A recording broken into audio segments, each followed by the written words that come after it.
આણંદમાં રાજનીતિના સૌથી મોટા સમાચાર અત્યારે પ્રકાશમાં આવી રહ્યા છે। આણંદથી હાલ મહત્વના અને સૌથી મોટા સમાચાર સામે આવી રહ્યા છે। ભાજપના ઉમેદવાર મિતેશ પટેલ જ રહેશે। સોશિયલ મીડિયામાં વહેતી બાબતો માત્ર અફવા છે તેવું મિતેશ પટેલ દ્વારા કહેવામાં આવ્યું છે। મિતેશ પટેલે વિડીયો મારફતે પોતાની પ્રતિક્રિયા છે તે આપી છે અને તેઓએ જણાવ્યું છે કે ભાજપના ઉમેદવાર હવે મિતેશ પટેલ જ રહેશે। ઉમેદવાર બદલવાની વાતો માત્ર અફવા છે।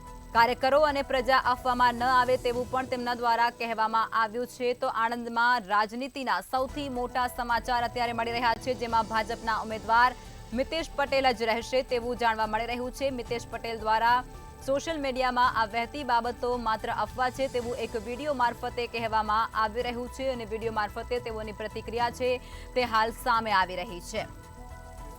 તેઓ કહી રહ્યા છે કે ઉમેદવાર બદલવાની જે વાતો છે તે માત્ર અફવા છે અને તેના ઉપર પ્રજાએ ધ્યાન ન આપવું તેવું પણ કહેવાય રહ્યું છે। મિતેશ પટેલ દ્વારા જ આ વિડીયો બનાવી અને વિડીયો વહેતો કરવામાં આવ્યો છે। સોશિયલ મીડિયામાં વહેતી બાબતો માત્ર અફવા છે તેવું તેમના દ્વારા કહેવાય રહ્યું છે। ત્યારે આણંદમાં રાજનીતિના સૌથી મોટા સમાચાર કહી શકાય છે, જે પ્રમાણે સોશિયલ મીડિયામાં એવી વાતો વહેતી થઈ હતી કે ઉમેદવાર બદલાશે તે હવે માત્ર અફવા છે તેવું મિતેશ પટેલ દ્વારા ખુદ કહેવામાં આવ્યું છે।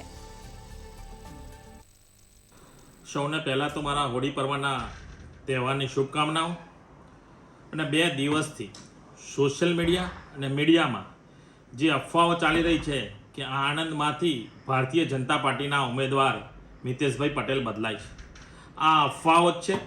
અફવાઓમાં કોઈ પણ નાગરિક અથવા ભારતીય જનતા પાર્ટીના કાર્યકર્તાઓને વિનંતી કરીશ કે ફક્ત ને ફક્ત આ અફવાઓ છે। આણંદમાંથી ઉમેદવાર તરીકે મિતેશ પટેલ છે અને મિતેશ પટેલ જ ચૂંટણી લડશે।